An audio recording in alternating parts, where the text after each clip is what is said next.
मध्य प्रदेश शिक्षक भर्ती परीक्षा वर्ग 3 एवं किसी भी एग्जाम की तैयारी के लिए आप परीक्षा ऐप पर उपलब्ध लाइव वीडियो कोर्सेज एवं प्रैक्टिस टेस्ट सीरीज़ का उपयोग करके अपनी तैयारी को और भी बेहतरीन तरीके से कर सकते हैं। यहाँ पर यदि आप कोई भी test series video course purchase करते हैं तो हमारे प्रोमो कोड SOFTGOV40 का उपयोग करके आप 40% का डिस्काउंट प्राप्त करना ना भूलें। अधिक जानकारी के लिए लिंक वीडियो की डिस्क्रिप्शन में दिया गया। जय हिंद दोस्तों, स्वागत है आप सभी का एक बार फिर से सॉफ्ट स्टडी यूट्यूब चैनल में। मैं हूं सौरभ और एक बार फिर से आपके सामने हूं बाल विकास एवं शिक्षा शास्त्र के 30 इंपॉर्टेंट क्वेश्चंस के प्रैक्टिस सेट को लेकर। तो ये हमारा बाल विकास एवं शिक्षा शास्त्र का 7वां प्रैक्टिस सेट है। इसके पहले 6 प्रैक्टिस सेट आ चुके हैं। यदि आपने उन्हें नहीं देखा है तो लिंक डिस्क्रिप्शन में, जहाँ से आप उन सभी वीडियोज़ को देख सकते हैं। जैसा कि आप सभी जानते हैं, मध्य प्रदेश शिक्षक भर्ती परीक्षा वर्ग 3 का जो एग्ज़ाम है वो है 2 जनवरी से होने वाला है, 2 जनवरी से 22 जनवरी के मध्य। तो 2 जनवरी तक हमारी यहाँ पर कंटिन्यू प्रैक्टिस सेट आएंगे, तो इन्हें आप देखते रहें। लगभग 20 से 25 प्रैक्टिस सेट होंगे और अभी यहाँ पर 7वां ये प्रैक्टिस सेट है। इसके अलावा एनवायरनमेंट के प्रैक्टिस सेट भी चैनल पर पहले से ही अपलोड हैं, तो आप उन्हें भी देख सकते हैं। लिंक आपको डिस्क्रिप्शन में मिल जाएगा प्लेलिस्ट का। तो इसी के साथ इसे स्टार्ट करते हैं इस वीडियो को पहले क्वेश्चन के साथ में।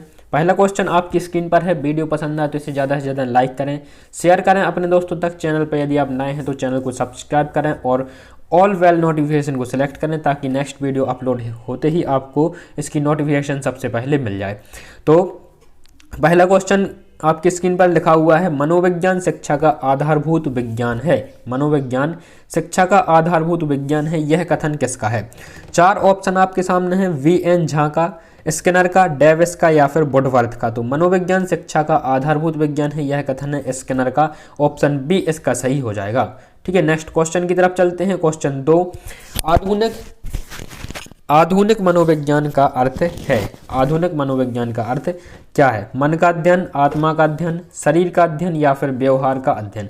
तो आधुनिक मनोविज्ञान का अर्थ हो जाता है सामान्य अर्थों में व्यवहार का अध्ययन ही मनोविज्ञान है। यहाँ पर ऑप्शन डी इसका करेक्ट हो जाएगा। ठीक है, वीडियो के अंत में इन 30 क्वेश्चन में से जितने भी क्वेश्चन आपके सही होते हैं तो कमेंट बॉक्स में जरूर बताएं। और जो लोग रेगुलर वीडियो देखते हैं तो एक बार मैं फिर से आपको बोलता हूँ कि आप लोग कमेंट जरूर करते रहें वीडियो के नीचे, ताकि मुझे पता चलता रहे कि कौन कौन स्टूडेंट यहाँ पर रेगुलर वीडियोज़ को देखते हैं। ठीक है, और इसी के साथ अगले क्वेश्चन की तरफ चलते हैं। क्वेश्चन 3, हिंदी अक्षरों को बालक किस आयु में पहचानने लगते हैं? हिंदी अक्षरों को बालक किस आयु में पहचानने लगते हैं? तो यहाँ पर जो इसका सही आंसर हो जाएगा 5 वर्ष की आयु, ऑप्शन 7। ठीक है, 5 वर्ष की आयु में बालक, जो सामान्य बालक होता है वह 5 वर्ष की आयु में सामान्यतः अक्षरों को पहचानने लगता है। नेक्स्ट क्वेश्चन की तरफ चलते हैं और क्वेश्चन 4। ठीक है, बुद्धि लब्धि मापन के जन्मदाता कौन है? बुद्धि लब्धि मापन के जन्मदाता कौन है? तो बुद्धि लब्धि जिसे हम IQ लेवल भी बोलते हैं, इसके जन्मदाता कौन है? तो इसके जन्मदाता है टर्मन। ऑप्शन सी इसका करेक्ट हो जाएगा। ठीक है, बुद्धि लब्धि के जन्मदाता हैं, बुद्धि लब्धि का पिता इन्हें कहा जाता है टर्मन को। नेक्स्ट क्वेश्चन की तरफ चलते हैं। क्वेश्चन 5, अलेक्सिया है। अलेक्सिया क्या है? पढ़ने की अक्षमता, लिखने की अक्षमता, सीखने की अक्षमता या फिर सुनने की अक्षमता। तो अलेक्सिया का संबंध यहाँ पर किससे है? अलेक्सिया का संबंध जो है यहाँ पर पढ़ने की अक्षमता से। एक प्रकार की ये डिजीज़ होती है अलेक्सिया, डिसलेक्सिया। तो ये जो अलेक्सिया है यह आपकी पढ़ने की अक्षमता से संबंधित है। ठीक है, नेक्स्ट क्वेश्चन है क्वेश्चन 6, प्रमापीकृत परीक्षण क्यों कराए जाते हैं? प्रमापीकृत परीक्षण क्यों कराए जाते हैं? मंदबुद्धि बालकों की पहचान के लिए, प्रतिभाशाली बालकों की पहचान के लिए, पिछड़े बालकों की पहचान के लिए या फिर बहरे बालकों की पहचान के लिए। तो मंदबुद्धि परीक्षण कराए जाते हैं प्रतिभाशाली बालकों की पहचान के लिए। ऑप्शन बी इसका करेक्ट हो जाएगा।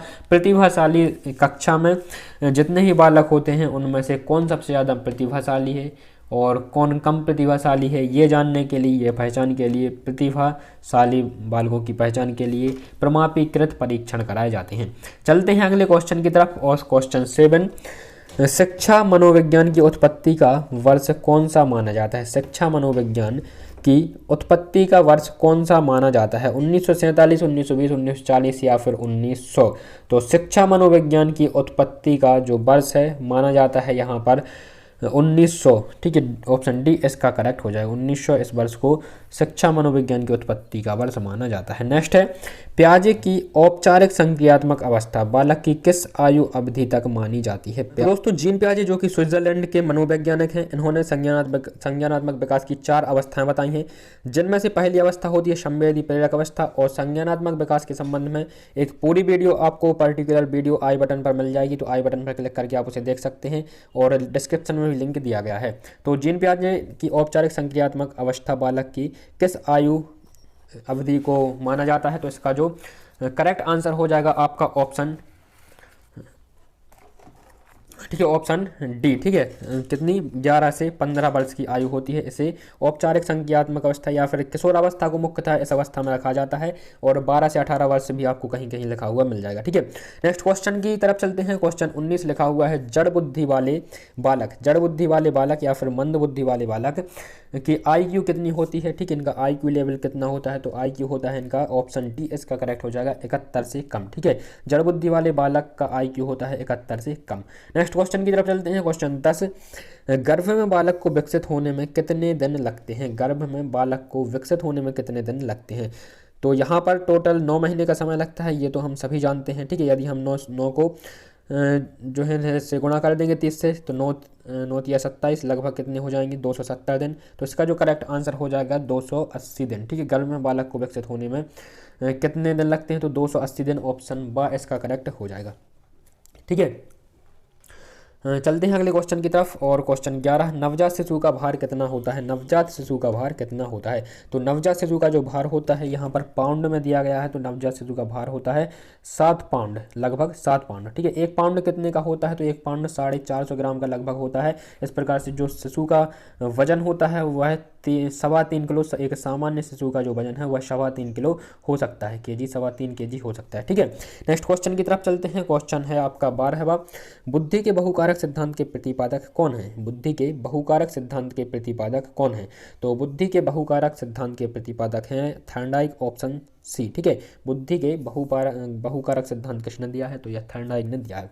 अगला है, NCTE का पूर्ण रूप क्या है? NCTE national council of teacher education, option सा इसका करेक्ट हो जाएगा। NCTE का जो पूर्ण रूप है national council of teacher education, ठीक है, ऑप्शन सी।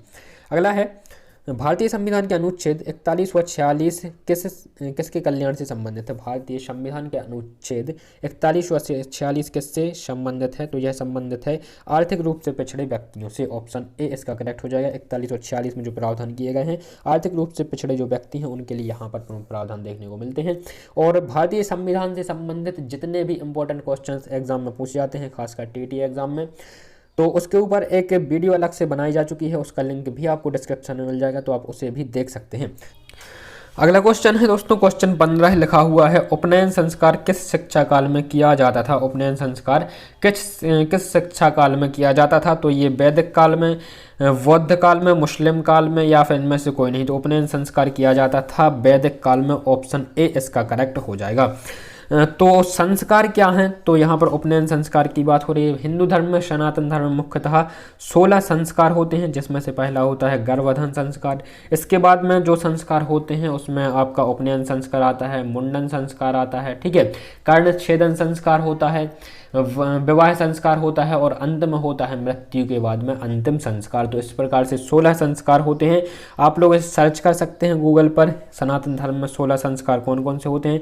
उपनयन संस्कार को जनेऊ संस्कार के नाम से भी जाना जाता है। इस संस्कार में जनेऊ पहनाया जाता है, जैसा मुंडन संस्कार में मुंडन कराया जाता है, तो इस संस्कार में जनेऊ पहनाया जाता था। और जनेऊ पहन के जो बालक होते थे वह आश्रम जाते थे शिक्षा ग्रहण करने के लिए, ठीक है। तो ये होता था उपनयन संस्कार। नेक्स्ट क्वेश्चन की तरफ चलते हैं। क्वेश्चन 16, यदि छात्र अधिकांश कार्य स्वयं के हाथों से करेगा तो छात्र में क्या होगा? यदि छात्र अधिकांश कार्य स्वयं के हाथों से करेगा तो छात्र में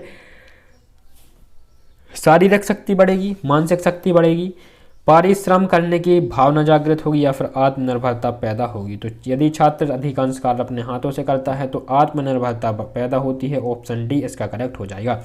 नेक्स्ट, निम्नलिखित में से जन्मजात अभिप्रेरक कौन सा है? तो जन्मजात अभिप्रेरक जो जन्म से ही साथ होता है तो जन्मजात अभिप्रेरक होती है यहाँ पर निद्रा, ऑप्शन ए इसका करेक्ट हो जाएगा।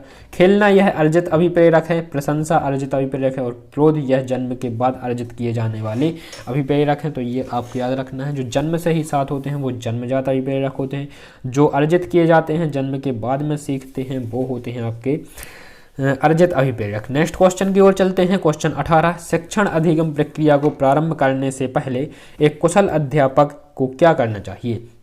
शिक्षण अधिगम प्रक्रिया को आरंभ करने से पहले कुशल अध्यापक को क्या करना चाहिए? छात्रों को दंडित करना चाहिए, चुटकुले सुनाने चाहिए, अधिगम परिस्थितियां उत्पन्न करनी चाहिए या फिर आराम करना चाहिए? तो क्या करना चाहिए यहाँ पर शिक्षक को? तो शिक्षक को करना चाहिए अधिगम परिस्थितियां उत्पन्न करानी चाहिए, ऑप्शन सी इसका करेक्ट हो जाएगा। अगला क्वेश्चन है क्वेश्चन 19, लिखा हुआ है साइजेड वर्ग में किस प्रकार के बालक आते हैं? साइजेड वर्ग में किस प्रकार के बालक आते हैं? मोटे, स्वस्थ तथा लंबे बालक, लंबे शरीर वाले, प्रतिभाशाली व प्रमुख बुद्धि प्रखर बुद्धि वाले, दुबले पतले तथा लंबे शरीर वाले या फिर उपरोक्त में से कोई नहीं? तो यहाँ पर है साइजेड वर्ग में जो बालक आते हैं उपरोक्त में से कोई नहीं, ऑप्शन डी इसका करेक्ट हो जाएगा। यदि इसका ऑप्शन डी करेक्ट है, उपरोक्त में से कोई नहीं, तो फिर इसका सही आंसर क्या है? साइजाइड वर्ग में कौन से बालक आते हैं? तो साइजाइड वर्ग में दिव्यांग बालक आते हैं, ठीक है, दिव्यांग या फिर डिसेबल बालक इसमें आते हैं। नेक्स्ट क्वेश्चन की तरफ चलते हैं। क्वेश्चन 20 है, विशिष्ट बालकों के अंतर्गत निम्न में से कौन सा बालक आता है? विशिष्ट बालकों के अंतर्गत निम्नलिखित में से कौन सी बालक आते हैं? पिछड़े बालक, प्रतिभाशील बालक, प्रतिभाशाली बालक या फिर मंदबुद्धि बालक, ठीक है, पिछड़े बालक, प्रतिभाशाली बालक, मंदबुद्धि बालक या फिर ये सभी? तो यहाँ पर जो हमारा सही आंसर हो जाएगा ये सभी, ऑप्शन डी इसका करेक्ट हो जाएगा। विशिष्ट बालकों के अंतर्गत ये सभी बालक आते हैं, पिछड़े बालक हो चाहे प्रतिभाशाली बालक हो या फिर मंदबुद्धि बालक हो। यदि यहाँ पर पूछा जाता कि विशिष्ट बुद्धि वाले बालकों में कौन से बालक आते हैं, विशिष्ट बुद्धि वाले बालकों के अंतर्गत कौन से बालक आते हैं, तो वहाँ पर कौन सा हो जाता है? आपका प्रतिभाशाली बालक हो जाता है, ठीक है। नेक्स्ट क्वेश्चन की ओर चलते हैं। क्वेश्चन 21 लिखा हुआ है, अपराधी बालक कौन होते हैं? अपराधी बालक कौन होते हैं? तो जो असामाजिक कार्य करते हैं, जो शिक्षक के लिए सिरदर्द होते हैं, जो कक्षा में अव्वल आते हैं, अब जो समाज में रहना पसंद नहीं करते हैं। तो यहाँ पर जो हमारा सही आंसर हो जाएगा, अपराधी बालक कौन होते हैं? तो जो असामाजिक कार्य करते हैं, ठीक है, ऑप्शन ए इसका करेक्ट हो जाएगा, जो असामाजिक कार्य करते हैं। शिक्षक के लिए सिरदर्द होना, तो ये भी एक असामाजिक कार्य ही है। जो कक्षा में अव्वल आते हैं, तो ये असामाजिक कार्य बिल्कुल भी नहीं है। जो समाज में रहना पसंद नहीं करते, ये असामाजिक कार्य नहीं है, ठीक है। तो जो असामाजिक कार्य करते हैं वो अपराधी बालक की श्रेणियों में आते हैं। अगला क्वेश्चन है दोस्तों, क्वेश्चन 22 लिखा हुआ है, पाठ्यक्रम निम्नलिखित में से शिक्षण के कौन से चरण में आता है? तो पाठ्यक्रम जो है शिक्षण के मध्यस्थ चरण में आता है, ऑप्शन बी इसका करेक्ट हो जाएगा, ठीक है। पाठ्यक्रम आता है शिक्षण के मध्यस्थ चरण में। अगला क्वेश्चन है और यहाँ पर है, स्मिथ ने शिक्षण की त्रिध्रुवी प्रक्रिया में कार्यवाहक माना है। स्मिथ ने शिक्षण की त्रिध्रुवी प्रक्रिया में कार्यवाहक माना है। तो किसे कार्यवाहक माना है? अभिभावक को, शिक्षक को, शिक्षार्थी को या फिर पाठ्यक्रम को? तो इसका जो करेक्ट आंसर हो जाएगा आपका ऑप्शन बी, शिक्षक को, ठीक है। स्मिथ ने शिक्षण की त्रिध्रुवी प्रक्रिया में कार्यवाहक माना है शिक्षक को। नेक्स्ट है, नवीन ज्ञान तथा नवीन प्रक्रियाओं का अर्जन करने की प्रक्रिया अधिगम प्रक्रिया है, यह कथन किसका है? नवीन ज्ञान तथा नवीन प्रक्रियाओं का अर्जन करने की प्रक्रिया अधिगम प्रक्रिया है, यह कथन थॉर्नडाइक का है, वुडवर्थ का है, गैने का है या फिर हल का है? तो यह जो कथन है आपका किसका है? ऑप्शन बी, वुडवर्थ का है, ठीक है। नवीन ज्ञान तथा नवीन प्रक्रियाओं का अर्जन करने की प्रक्रिया अधिगम प्रक्रिया है, यह कथन वुडवर्थ का है। ये कथन आपको बहुत अच्छे तरीके से याद करने हैं, क्योंकि एग्जाम में 2-3 कथन पूछे ही जाते हैं, चाहे आपके एनवायरनमेंट से हो या फिर मुख्यतः चाइल्ड डेवलपमेंट एंड पेडागोजी से पूछे ही जाते हैं। तो यहाँ पर कथन आपको अच्छे तरीके से याद करने। तत्परता का नियम किसने दिया है? पावलोव ने, एबिंगहॉस ने, थॉर्नडाइक ने या फिर स्किनर ने? तो तत्परता का जो नियम दिया है वह दिया है किसने? थॉर्नडाइक ने, ऑप्शन सी इसका करेक्ट हो जाएगा। नेक्स्ट है, रॉस ने संवेग को कितने प्रकार में बांटा है? रॉस ने संवेगों को कितने प्रकार में बांटा है? तो 2 में, 3 में, 4 में या फिर 5 में? तो रॉस ने संवेगों को बांटा है यहाँ पर 3 प्रकारों में, ऑप्शन बी इसका करेक्ट हो जाएगा। अगला क्वेश्चन है क्वेश्चन 27, भारत के संविधान में किसके लिए निःशुल्क अनिवार्य शिक्षा के लिए प्रावधान किए गए हैं? तो ऑप्शन है यहाँ पर सभी छात्रों के लिए, 14 वर्ष के सभी छात्रों के लिए, सभी छात्रों और प्रौढ़ों के लिए, या फिर सभी नागरिकों के लिए।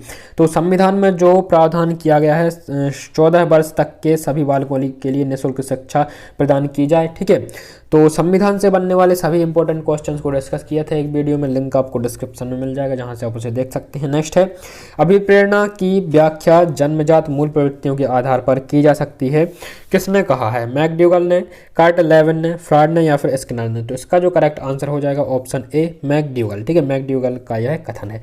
नेक्स्ट है, निम्न में से कौन जन्मजात प्रेरक नहीं है? तो यहाँ पर भूख है, जन्मजात प्रेरक है, प्यास जन्मजात प्रेरक है, नींद भी है, आदत। ठीक है, आदत जो है यह जन्मजात प्रेरक नहीं है, यह अर्जित प्रेरक है। ठीक है, नेक्स्ट है और इस वीडियो का अंतिम क्वेश्चन है, शिक्षण के आधार पर किसने कितने चरण होते हैं? शिक्षण के आधार पर किसके कितने चरण होते हैं? तो शिक्षण के आधार पर इसके जो चरण होते हैं वह कितने चरण होते हैं? 3 चरण होते हैं। ऑप्शन सी यहाँ पर करेक्ट हो जाएगा। ये था इस वीडियो का अंतिम क्वेश्चन। उम्मीद है कि आपको वीडियो पसंद आई है। वीडियो पसंद आई है तो ज़्यादा से ज़्यादा लाइक करें, और यदि आप अभी तक वीडियो में बने हुए हैं तो चैनल को सब्सक्राइब करके साथ ही साथ ऑल वेल नोटिफिकेशन को सिलेक्ट करें, ताकि नेक्स्ट वीडियो की नोटिफिकेशन आपको सबसे पहले मिलती रहे, और इसे ज़्यादा से ज़्यादा शेयर करें अपने दोस्तों तक। मुलाकात होगी आपसे इसकी नेक्स्ट वीडियो में, तब तक के लिए नमस्कार, जय हिंद, वंदे मातरम।